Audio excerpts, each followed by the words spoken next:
O nosso estudo de hoje é a lição 46 do livro Mãos Unidas, tem por título O Companheiro Oculto. Nos empeços de agora, reflete nos empeços outros que já te viste na contingência de atravessar. Inquire de ti como venceste as crises da estrada e verificarás que a superação veio muito mais do amparo oculto do que da tua capacidade de ver e providenciar.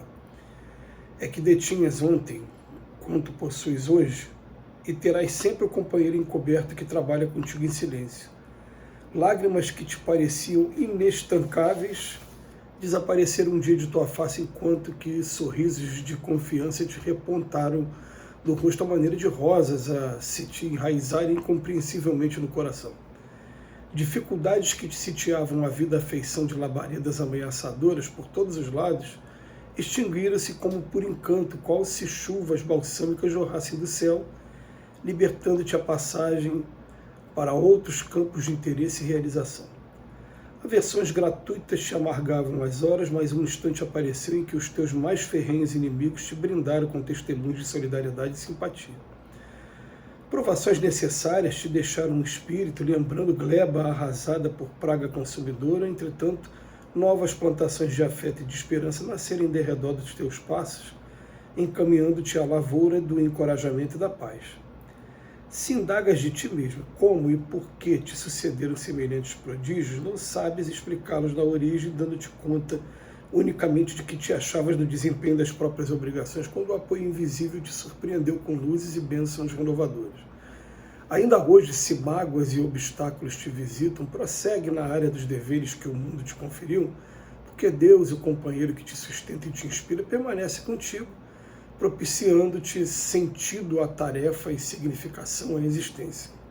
Na maior parte dos fracassos humanos, habitualmente vemos o desespero de alguém que não soube ou não quis aguardar a intervenção oculta da divina providência nas horas de aflição e de indecisão. Por maiores as tuas dificuldades, não esmoreças. Prossegue trabalhando e esperando na trilha das obrigações que a vida te assinalou, porque Deus está agindo para resguardar-te em segurança e oferecer-te o melhor. Hoje o Emmanuel vem dizer para a gente que muitas pessoas não conseguem admitir,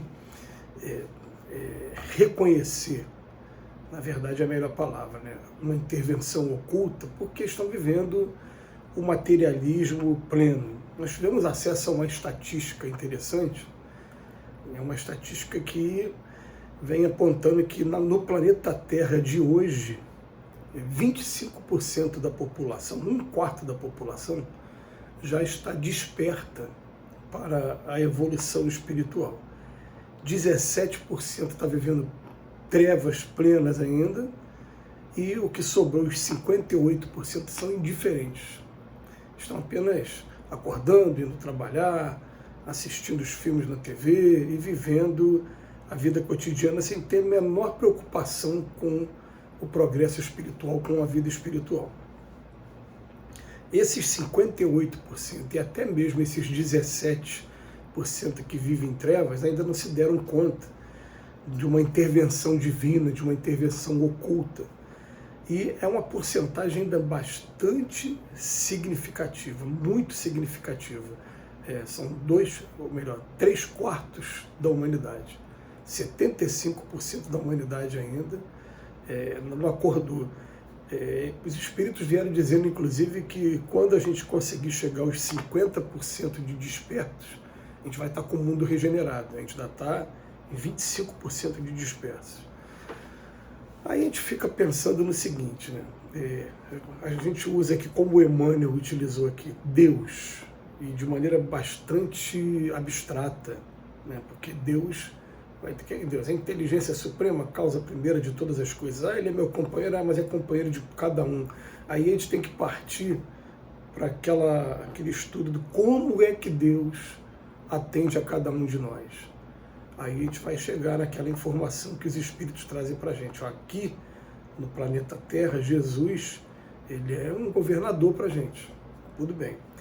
E, além disso, ele designa também um espírito que seja, não é um espírito perfeito ainda, mas é um espírito mais elevado que cada um de nós e que já venceu a prova que a gente vai ter que passar agora no momento. Esse espírito a gente dá o nome de anjo da guarda.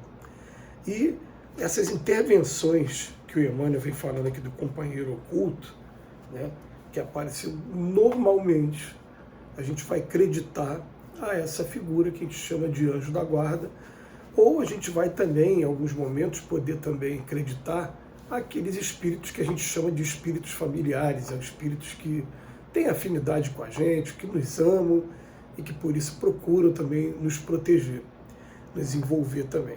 E o Emmanuel, ele vem só pedindo para a gente fazer o seguinte, olha só, faz vamos fazer assim, uma retrospectiva de um determinado problema que a gente teve aqui na Terra, uma dor que a gente teve. E ele vai ver o seguinte, ele vai falar, inquire de ti mesmo, como é que você venceu a crise da estrada? E você vai verificar que essa superação ela vem muito mais de um amparo oculto do que da tua capacidade de ver e até mesmo de agir. Aí tem gente que vai falar assim, isso também eu não consigo entender desse jeito, porque para mim é o tempo que sara tudo. Você dá tempo ao tempo e a gente começa a acalmar. Não, você está dando tempo simplesmente de você poder botar a cabeça no travesseiro, ter uma noite de sono, ter um intercâmbio maior com uma espiritualidade amiga e depois, quando você estiver em estado de vigília de novo, você está mais aliviado, mais tranquilo, saindo daquela vibração tão densa, mas a maioria das pessoas também não conseguem perceber isso. O convite de hoje é só para que a gente comece a observar, né, que a gente está procurando desenvolver a fé também. E a gente, quando consegue ter alguma prova de que tem um espírito que nos ajuda, e cada um vai chamar do nome que quiser, vai falar que é o Espírito Santo, né? Vai falar que os três são um só, que é a tríplice trindade, como fala, né? Ou então não, são três separados, Pai, Filho e Espírito Santo, pode chamar do que quiser, mas a gente chega um momento em que se a gente começar a perceber, cara, como é que aconteceu? Foi do nada, de repente eu estava naquele mau humor e de repente, passou, eu me levantei. Como é que eu consegui forças para vencer uma determinada situação? Como? Foi do nada. Me veio na cabeça aqui uma história que sempre vem na minha história de vida. Eu considero ainda que está entre os momentos mais difíceis da minha vida, o dia da desencarnação da minha mãe. E minha mãe desencarnou num sábado, e o sábado e o domingo, e a segunda e a terça, foram 4 dias assim, seguidos de muita, vamos dizer assim, eu fiquei o tempo todo empenhado em velório, aí depois dormi com meu pai, guarda-roupa, mexer nas coisas, dar um amparo à família e tal. E quando chega na quarta-feira, aí eu fui ao centro espírita, recebi uma mensagem do plano espiritual também, né, que eu usei o receituário mediúnico do Leon Denis, e quando chegou a noite, eu falei, agora eu quero chorar, agora eu quero tirar o meu momento para mim mesmo. Esperei todos dormirem, me isolei, e quando eu fui chorar, eu senti uma coisa tão agradável, tão boa, tão forte, né, que contrastava com tudo que estava acontecendo comigo naquele momento. E quando eu senti aquela coisa, além de não ter conseguido chorar, eu falei, eu vou chorar por quê? Minha mãe está viva, minha mãe só perdeu o corpo. E dali eu comecei a fazer a minha oração, estabelecer uma disciplina de estar fazendo a oração para que ela pudesse ter um despertar suave lá do outro lado. E ali claramente eu percebi que era uma influência divina, um amigo oculto, um companheiro oculto, que a gente não está vendo ele, mas alguém me envolveu com um sentimento tão bom, tão gostoso, que naquele momento não tinha como, por quê? Eu estava num momento de luto, um momento triste, como é que veio um sentimento daquele? E aí cada um vai ter a sua história para contar, mas o tempo todo ele vem falar aqui para a gente, né? Nos momentos mais difíceis, de repente, apareceu uma solução que independia da gente. Você parar para pensar, não fui eu que provoquei, fui provocado de alguma maneira. Esse é o nosso companheiro oculto. Que Jesus nos abençoe hoje e sempre.